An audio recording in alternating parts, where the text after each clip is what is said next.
جماعت اسلامی ہند ناندیڑ کی جانب سے بچوں کی تربیت کے لیے بھی ایک شعبہ قائم کیا گیا ہے جسے چلڈرن سرکل کہتے ہیں۔ چلڈرن سرکل کے ذریعے بچوں کی اسلامی نہج پر تربیت کی جاتی ہے۔ شہر کے مختلف علاقوں میں چلڈرن سرکل کی شاخیں قائم کی گئی ہے۔ ان میں ہفتہ واری اجتماعات لیے جاتے ہیں۔ اسی طرح طلباء کے لیے اسلامی معلومات میں اضافے کے لیے کوئز کا بھی انعقاد کیا جاتا ہے۔ اسی سلسلے میں اس مرتبہ پرائمری و ہائی اسکول کے طلباء کے لیے سیرت کوئز کا انعقاد کیا گیا۔ اس کوئز مقابلوں میں شہر کے مختلف تعلیمی اداروں کے طلباء و طالبات نے شرکت کی۔ امتحان میں حصہ لینے والے طلباء کو سیرت النبی صلی اللہ علیہ وسلم کے حالات زندگی پر مشتمل 350 سوالات اور جوابات پر مشتمل ایک کتابچہ دیا گیا۔ کتابچے میں درج کیے گئے 350 سوالات میں سے 100 سوالات پر مشتمل ایک امتحان لیا گیا۔ اس امتحان میں 500 سے زائد طلباء و طالبات نے شرکت کی۔ ان میں 30 کے قریب طلباء نے 100% نمرات حاصل کیے، جبکہ 10 سے زائد طلباء نے 90 سے 100 کے درمیان نمرات حاصل کیے۔ ان طلباء کو ترغیبی انعامات سے نوازا گیا، جبکہ 100% نمرات حاصل کرنے والے طلباء میں سے پرائمری کے 3 اور ہائی اسکول کے 3 اس طرح 6 بچوں کو اول، دوم اور سوم انعامات بالترتیب 3000، 2000 اور 1000 روپے نقد انعامات، سرٹیفکیٹ اور مومنٹو دے کر تہنیت پیش کی گئی۔ اسی طرح 100% نمرات حاصل کرنے والے دیگر تمام طلباء کو مومنٹو دیے گئے۔ انعامات کی تقسیم جماعت اسلامی ہند کے رکن سراج حسین، مولانا انیس خان، قائم مقام امیر مقامی امیر حمزہ، سیکریٹری مقامی محمد عابد، رہبر انگلش اسکول کے سرپرست جاوید اقبال، چلڈرن سرکل کے انچارج یونس سر، شعیب شہباز، عبد المجید طیب سر، آسما باجی کے ہاتھوں عمل میں آئی۔ جلسے سے خطاب کے دوران طلباء کو نماز کی پابندی کرنے، اسلامی تعلیمات پر عمل پیرا ہونے کی نصیحت کی گئی۔ پروگرام میں طلباء کی حوصلہ افزائی کے لیے والدین بھی کثیر تعداد میں شریک رہے۔ الحمدللہ محترم سامعین، جیسا کہ ہم دیکھ رہے ہیں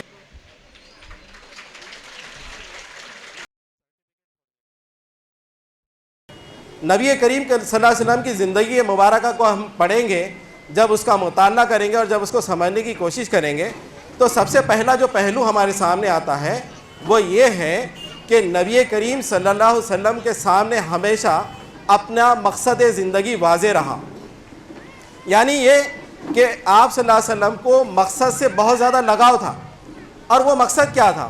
نبی کریم صلی اللہ علیہ وسلم کا مقصد یہ تھا کہ اس دنیا پہ اللہ تعالیٰ کا نظام قائم کیا جائے، لوگوں کو لوگوں کی غلامی سے، یعنی بندوں کو بندوں کی غلامی سے یا اللہ تعالیٰ کی مخلوقات کی غلامی سے نکال کر ایک اللہ کی جو ہے غلامی لے کر آئے۔ یہ سب سے بڑا اللہ تعالیٰ کا، ہمارے نبی کریم صلی اللہ علیہ وسلم کا مشن تھا۔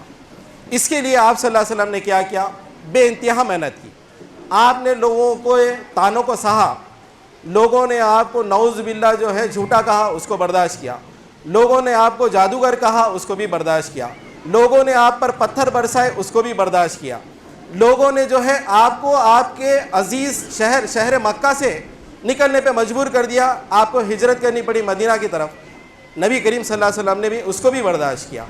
تو غرض اس پہلو سے ہم کو یہ پتہ چلتا ہے کہ بحیثیت معلم ہمارے نبی کریم صلی اللہ علیہ وسلم نے ہم کو یہ سکھایا ہے کہ جب ہمارا مشن ہمارے سامنے واضح ہو، جب ہمارا مقصد ہمارے سامنے بالکل کلیئر ہو، تو ہمیں اس کے حصول میں آنے والی تمام تر مشکلات کو بڑے صبر کے ساتھ برداشت کرنا پڑے گا۔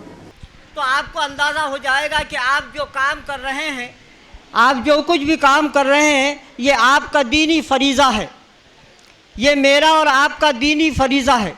اللہ تبارک و تعالیٰ نے اس آیت میں یہ بات ارشاد فرمائی ہے کہ اے لوگوں جو ایمان لائے ہو، یعنی جب یہ بات اللہ تعالیٰ نے قرآن میں فرمائی کہ اے لوگوں جو ایمان لائے ہو، تو یہ بات آپ سے کہی جا رہی ہے۔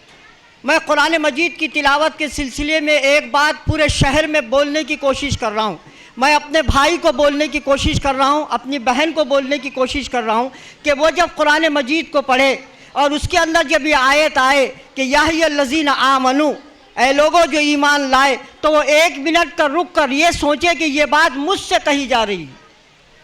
آپ جب اللہ کا کلام پڑھیں گے اور تو میرے کو سننے کی ضرورت باقی نہیں رہے گی، آپ کو بہت بڑے بڑے مقررین کو سننے کی ضرورت باقی نہیں رہے گی، کیونکہ آپ اللہ کو سن رہے ہیں۔ آپ کو اللہ تبارک و تعالیٰ کو حساب دینا ہے، آپ اللہ تبارک و تعالیٰ کے بندے، میں اور آپ اللہ کے بندے، حساب مجھے دینا ہے، بحیثیت سراج حسین کے حساب دینا ہے،